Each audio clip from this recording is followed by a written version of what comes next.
Assalamualaikum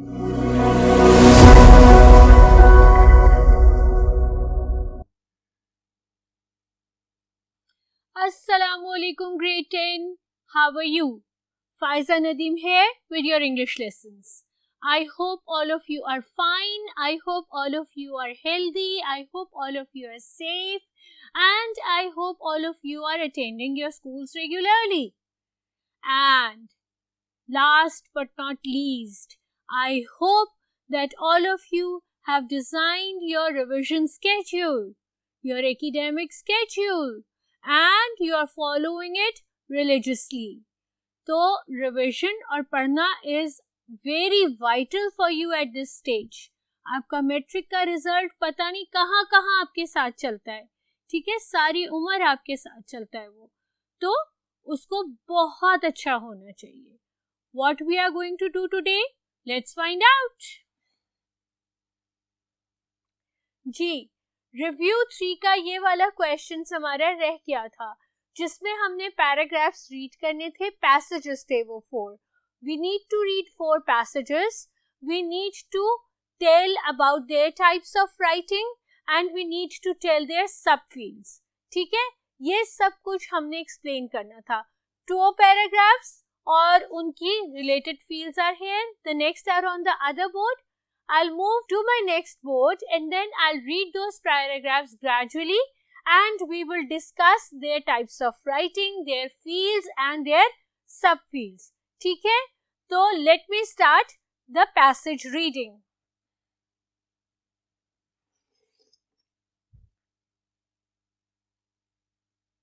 Alright, आपका passage 1. आपका passage 1 ये कहता है, a list of students have been failing classes. These students would not be failing classes if they studied more, asked questions, tried harder, and came in for extra help. Even though a lot of students fail classes, they have many options if they want to pass. ठीक है? This is your passage 1. You need to name your passage. You need to give a title to your passage. So बेटा, आपके passage का title है How to Avoid Failures. ठीक है? This is the title of this passage. अब आपने ये find out करना है, ये discover करना है कि ये कौन सी type of writing है. तो बेटा ये expository writing है. Expository writing क्या होती है? Expository writing वो होती है जिसमें आप basically expose करते हैं, reveal करते हैं अपने ऑडियंस को, अपने रीडर्स को किसी भी चीज के बारे में इंफॉर्मेशन देते हैं. यूजुअली ये न्यूज़पेपर आर्टिकल्स में या आपकी फैक्ट एंड फिगर्स की शीट्स में यूज होती है. ठीक है, और इसकी सब फील्ड इस वक्त जो ये स्पेसिफिक पैसेज में है वो है cause and effect. The cause of the reasons why the effect failure is caused. ठीक है, पैसेज 1 हमने रीड किया, डिस्कस किया. Let's read passage number 2 from your book. When Tom woke up, he did not want to go to school. His mom took him to school anyway. So he went to school, but he did not do any work. The days passed, and Tom still did not do any work. Mrs. Wharton called at Tom's house, but Tom still would not do any work. Finally, the reports card came out, and Tom failed his classes. Alright, the title of passage 2 is Lack of Interest Caused Tom's Failure. This is what happened in passage 2. So we can give this title to the passage 2. अब the type of writing is anecdote writing. Anecdote writing आसान अल्फाज में कहते हैं story writing को. ठीक है, जिसमें आप कोई नरेट कर रहे हो, कोई स्टोरी बता रहे हो, कोई इवेंट जो हुआ होता है उसको रीटेल कर रहे होते हो. और इसकी सब फील्ड है narrative writing. Obviously Tom has undergone all these experiences. That is why we are narrating what he had gone through, and so this is the subfield of anecdote writing. Let's read passage number 3 now. In recent decades, cities have grown so large that now about 50% of the Earth's population live in urban areas. There are several reasons for this occurrence. First, the increasing industrialization of the 19th century resulted in the creation of many factory jobs, which tended to be located in cities. These jobs, with their promises of a better material life, attracted many people from rural areas. Second, there were many schools established to educate the children of the new factory laborers. The promise of a better education persuaded many families to leave the farming communities and move to the cities. Finally, as the cities grew, people established places of leisure, entertainment and culture, such as sports stadiums, theaters and museums. For many people, these families made city life appear more interesting than life on the farm, and therefore drew them away from rural communities. Rural is village life, urban is city life. This passage number 3, can have the title Causes of the Population Increase in the Cities, or Causes of the Population Increase in the Urban Areas. Okay, growth of population in urban areas. And the type of writing is again expository writing, information, exposure, revelation, everything. But this time the subfield is compare and contrast. We are actually comparing why city life or the urban life has become influxed with a strong migration from rural areas towards the urban areas. Okay? Let's move on to passage number 4 and finish this specific exercise. Passage number 4 says, all matter, all things can be changed in two ways, chemically and physically. Both chemical and physical changes affect the state of matter. Physical changes are those that do not change the makeup or identity of the matter. For example, clay will bend or flatten if squeezed, but it will still be clay. Changing the shape of the clay is a physical change and does not change the matter's identity. Chemical change turns the matter into a new kind of matter with different properties. For example, when paper is burnt, it becomes ash and will never be paper again. The difference between them is that physical changes are temporary or only last for a little while, and chemical changes are permanent, which means they last forever. Physical and chemical changes both affect the state of matter. And the title of this passage number 4 can be Physical and Chemical Changes both affect the state of matter. I've chosen the last line of the passage to be its title, which basically suits the passage's description, the paragraph's description. And the type of writing is reflective writing. Reflective writing is basically the type of writing in which you describe something factual, something reflective, something real, and then reflect your own personal opinion regarding that specific matter. As you can see, physical and chemical changes do occur naturally or unnaturally, man-made or in nature, and they do affect the state of matter. ठीक है, इसको उस author ने अपने अल्फाज में बयान किया है और साथ अपना ओपिनियन भी हेयर एंड देयर डिस्क्राइब किया है, इसलिए ये रिफ्लेक्टिव राइटिंग है. ठीक है, 4 पैसेजेस हमने इस रिव्यू 3 के डिस्कस कर लिए, उनका टाइटल्स लिख लिया, उनकी टाइप ऑफ राइटिंग बता दी और उनकी सब हेडिंग बता दी. अब हम करेंगे ऑब्जेक्टिव्स.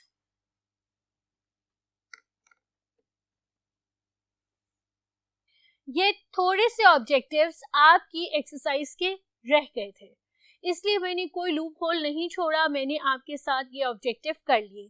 अब ये बेटा चूज द करेक्ट स्पेलिंग. आपको पता है आपके पास होती है बबल शीट. उसके ये होते हैं कॉलम्स A, B, C और ये D, ठीक है, ये कॉलम्स होते हैं। आपकी बबल शीट के अंदर नंबर 1 पहले ऐसे होता है A, B, C, D और फिर नंबर 1, नंबर 2, नंबर 3, इस तरह से वो डिवाइड होता है, पूरा एक चार्ट बना हुआ होता है और आपने जो करेक्ट आंसर होता है उसको अपनी बबल शीट के ऊपर कलर करना होता है। Keep this in your mind कि फौरन से जल्दी जल्दी जीतने के चक्करों में बबल शीट को पहले फिल इन नहीं करना। आपने पहले अपने ऑब्जेक्टिव पेपर को फिल इन करना है और उसके बाद उसको रख के जो बबल शीट को फिल इन करना है। बहुत टाइम होता है, टाइम की फिक्र ना करो, और अगर टाइम की फिक्र है तो घड़ी रख के अपने को प्लान करो, अपनी टाइम लिमिट को नोट करो और अपने आप को टाइम के अकॉर्डिंगली ट्रेन करो ताकि आप with in the given time उस आंसर्स को पहले अपनी आंसर शीट पे और फिर बबल शीट पे फिल इन करें। बबल शीट पे पहले फिल इन क्यों नहीं करना? इसलिए नहीं करना कि बबल शीट आपकी होती है स्कैन। अगर आपने लेट्स सपोज क्वेश्चन नंबर 2 का ए ऑप्शन कलर कर दिया जबकि उसका करेक्ट ऑप्शन सी था और आपको खत्म होते होते या रिवाइज करते हुए पेपर में याद आ गया कि ये मैंने गलत कलर किया या जल्दी में गलत कलर कर दिया और आपने उसको क्रॉस करके सी को कलर किया, तो बेटा वो स्कैन होते में उस क्वेश्चन को कट कर देगी, उसको डिस्क्वालीफाई कर देगी और आपको उस क्वेश्चन का कोई नंबर नहीं मिलेगा even though you have given the right answer. ठीक है, तो हमेशा पहले हम पेपर पे ऑब्जेक्टिव सॉल्व करते हैं और फिर बबल शीट पे सॉल्व करते हैं। Choose the correct spelling, right? ये A, B, C, D 4 है। प्रेजेंट, पेरिजन, प्रेजन या प्रीसन, ये वर्ड्स कभी सुने हैं? नहीं सुने, हमने हमेशा प्रेजेंट किया है। अभी हमने ग्रेट एक्सपेक्टेशन में किया था, याद है? फिर डायोग्नोज, डायग्नोज, डिग्नोज, डाइग्नोज, क्या होता है? डायग्नोज। ठीक है, this is the correct spelling. अब इन स्पेलिंग्स को तो बेटा याद करना पड़ेगा। जो साथ मैं आपको चूज द करेक्ट स्पेलिंग्स करा रही हूँ उन साथ अल्फाज की स्पेलिंग्स को याद कर लो। ठीक है, कोई लूप होल नहीं छोड़ना, एग्जामिनर को मार्क्स डिडक्ट करने का कोई चांस नहीं देना। श्योरिटी, सर्टी, सर्टी, surety, yes you are right, surety.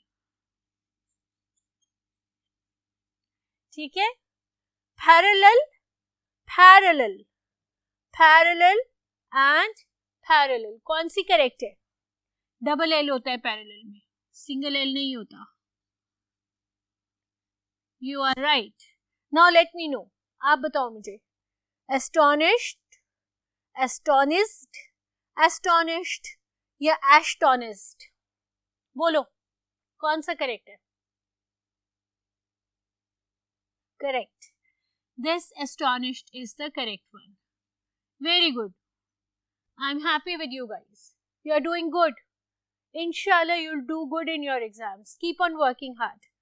Let's do the rest of the spellings. Applauded, applauded, applauded या applauded. Correct. इसमें applauded होता है और double P होता है।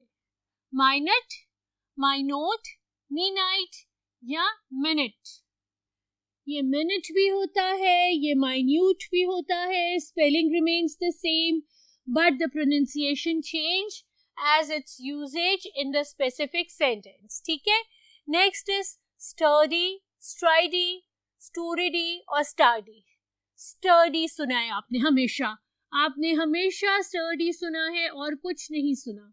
ठीक है, लियायर, लायर, लियर या लियर, लायर, लायर। आगे क्या है? Clothes on fire. ठीक है, अमेज, अमेज, अमेज या एमस, अमेज, ये तो बहुत आसान है, हमें पता है कि अमेज होता है। इसके साथ एक आपका एमसीक्यू रह गया था, वो भी मैं अभी आपके साथ डिस्कस कर लूं। वो MCQ था, she is not studying at the moment, this is a dash sentence. ये कौन सा सेंटेंस है? एक सिंपल वर्ड आपका, एक सिंपल वर्ड आपका सब्जेक्ट है, एक सिंपल वर्ड आपका ऑब्जेक्ट है और सिंपल एक इसमें वर्ब है। ठीक है, इसमें एक सब्जेक्ट, एक वर्ब और एक ऑब्जेक्ट है, तो ये आपका सिंपल सेंटेंस है। दो सेंटेंसेस किसी कॉन्जंक्शन से, कंपाउंड कॉन्जंक्शन से, किसी से भी ऐड नहीं हो रहे, तो ये कंपाउंड सेंटेंस नहीं है। एक डिपेंडेंट और एक इंडिपेंडेंट सेंटेंस नहीं है, ये कॉम्प्लेक्स सेंटेंस नहीं है, ये आपका सिंपल सेंटेंस है।